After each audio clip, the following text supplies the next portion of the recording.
before ko pong nakilala si Acid Guard, may event ako pong napipilay po ako kasi isa sa naging problem ko is, I don't know, because nagkaroon ako ng herniated disc. Naoperahan ako sa, medyo mahina na po yung nerve ko sa spine going to my leg. So, every now and then po, lagi po akong, before, lagi po akong nagmamanas, halos wala na pong pakiramdam yung paa ko. And then, that was pandemic when nakilala ko si Sir Ian, nag-introduce po sa akin ng Acid Guard. So, yun po, after that, ang wonder na naramdaman ko is that hindi na ako nagmamanas. Yan po yung laging pinapakita ko sa mga naging clients namin ni Mrs. Na never na ako naging manas. Nakakapaglakad na ako ng maayos.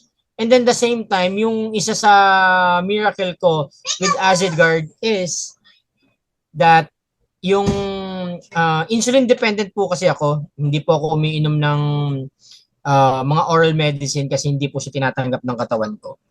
So, may final unit po na tinutusok ko araw-araw sa akin is almost 90 units. Yan po is 30 every meal.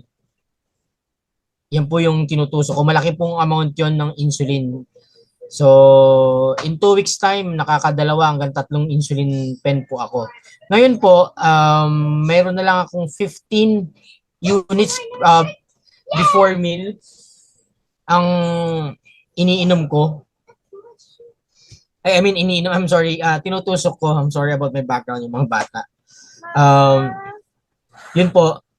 So, ever since po noon, and then the same time, ang diabetic po, kung for everyone po, ang diabetic po, lagi po kaming dry skin.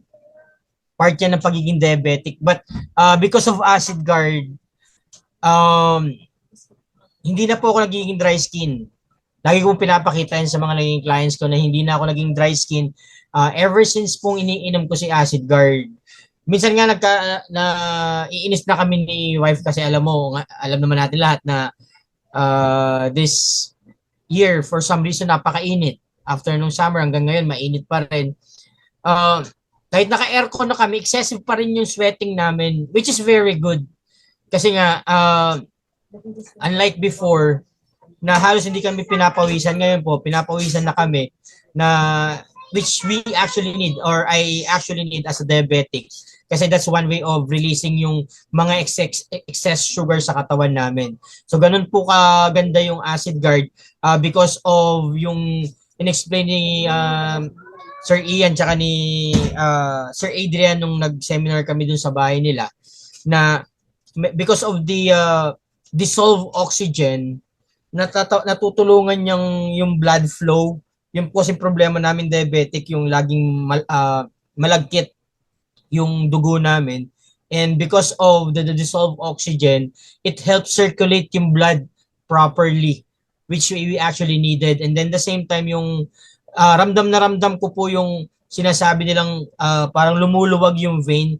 Kasi po hindi na ako nangangawit. Yung parang uncomfortable yung nararamdaman ko, nakakatulog na ako ng maayos. Hindi na po ako namamanas, which is very good. Yun po yung aking testimony about Acid Guard since I'm a 14 years diabetic na. Actually, one of my doctors said na kinagalit namin 5 years na lang daw yung buhay ko because of yung sugar count ko. Nagpo 400, 500 ang sugar count ko, which is sa ibang tao impossible ng mabuhay kapag ganun yung counts niya. Sa akin po, malaking miracle po si Acid Guard. Yun po yung naitulong niya sa akin. Until now, surviving and then fighting pa rin. Thank you sa pakikinig.